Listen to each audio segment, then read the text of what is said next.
শুভ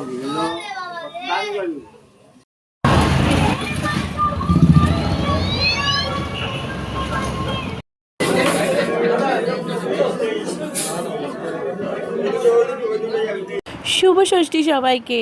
হ্যাঁ, ব্লগটা তোমাদের কাছে একটু দেরি করেই পৌঁছালো, তো তাও বলছি শুভ ষষ্ঠী। পুজোর পরেই ব্লগগুলো তোমাদের কাছে খুব তাড়াতাড়ি পরপর শেয়ার করে দেবো। আর এদিকে কুট্টুসানি তো এখন ও ফোনটা ধরবে, এর জন্য বায়না করছে।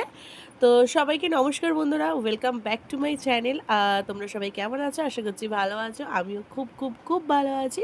তোমাদের নতুন একটি ব্লগে অনেক অনেক অনেক স্বাগত। তো এখন দেখো এদিকে ষষ্ঠী পুজো হচ্ছে, আমি মেয়েকে নিয়ে অঞ্জলি দিয়ে নিচ্ছি। আর যেহেতু আমার লাইফে এটা প্রথম ষষ্ঠী পুজো, কারণ কুট্টুস রানীর প্রথম ষষ্ঠী দুর্গা পুজো। তো এখানে দেখো সকাল সকাল রেডি হয়ে গেছি ষষ্ঠী পুজোর জন্য, কারণ ষষ্ঠী পুজো দিয়ে তারপরে বেরাবো। আর এখানে আমাদের ষষ্ঠীতলা বানানো হয়েছে পুজো মণ্ডপের এক সাইডে। তো ঠাকুরমশাই এখানে পুজো করছে, আমি আর আমার ফ্রেন্ডই ষষ্ঠী পুজো দিলাম। আপাতত এখনও কাউকে দেখতে পাচ্ছি না। তো এখানে পুজো টুজো দিয়ে আমিও ড্রেস তাড়াতাড়ি বেরাবো বলে চেঞ্জ করে নিয়েছি। আর কুট্টুস রানীকে দেখো এখানে ঘুম পাড়ানোর জন্য কানে তুলো দেওয়া আছে। আর ওর নামে তো পুজো হয়েছে, দইয়ের ফোঁটা ফল এগুলো সব ওর মুখে একটু ঠেকিয়ে নেব। আর কুট্টুস রানীর আওয়াজ কিন্তু তোমরা শুনতেই পাচ্ছ। এখন তো ভয়েস দিতে একা একা আর পারবো না, আমার পাশে এক মেম্বার আছে। আচ্ছা আচ্ছা আচ্ছা আচ্ছা, দাঁড়াও। তো এখানে দেখো কুট্টুস রানীকে আমি দই মিষ্টি এগুলো, আর ও না খুব একটা মিষ্টি খেতে পছন্দ করে না, ও একটু ঝাল ঝাল পছন্দ করে।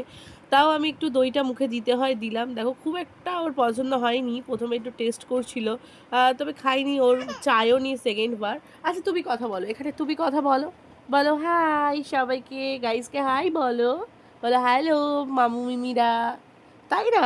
বলে এটা আমার প্রথম দুর্গা পুজো, দেখো আমি এখন মাম্মামির সাথে বেরিয়ে পড়েছি।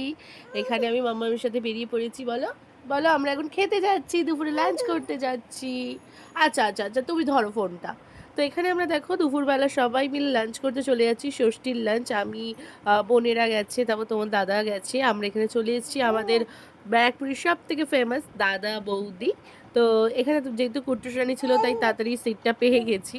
তো এখানে আমরা বিরিয়ানি অর্ডার দিয়েছি, জানো তো বিরিয়ানির ভিডিওটা করতে আমি একদম ভুলে গেছি, তবে স্টার্টারে কী খেয়েছি সেটা অবশ্যই তোমাদের সাথে শেয়ার করব। এখানে সেরকমই পুজোর সময় একটা অফার পাওয়া যাচ্ছিল, মানে অফার বলছি মানে আইটেম খুব একটা অ্যাভেলেবেল ছিল না, অনেক টাইম লাগবে, আর পুজোর সময় না এত টাইম নিয়ে বসে থাকতেও ভালো লাগে না। তো এখানে চিকেন 65 দিয়েছি। আর তোমাদের কুট্টুস রানী দেখো এখানে বসে বসে, ও যেহেতু খাওয়ানো হয়ে গেছে ওকে, ও এখন ফোন দেখবে আর বসে বসে সবার দিকে দেখছে। আর এই আংটিটা দেখো আমি কিনেছি, কেমন লাগছে অবশ্যই বলবে।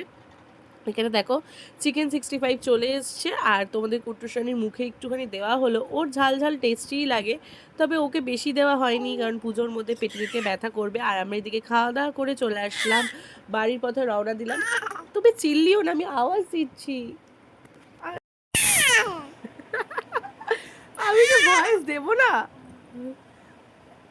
হ্যাঁ ভয়েস দেবো না আমি। তো যাই হোক, তোমরা এখানে কুট্টুস রানীর আওয়াজ শুনতেই পারছো, আর কুট্টুস রানী এখানে চকলেট খেয়েছে। তো চলো তাহলে আজকে ব্লগটা এখানেই শেষ করছি, দেখা হচ্ছে সবার সাথে আমার নেক্সট ব্লগে। আর তোমাদের সাথে তাড়াতাড়ি খুব ব্লগগুলো সব শেয়ার করে দেবো। তো চলো সবার সাথে দেখা হচ্ছে নেক্সট ব্লগে, টাটা।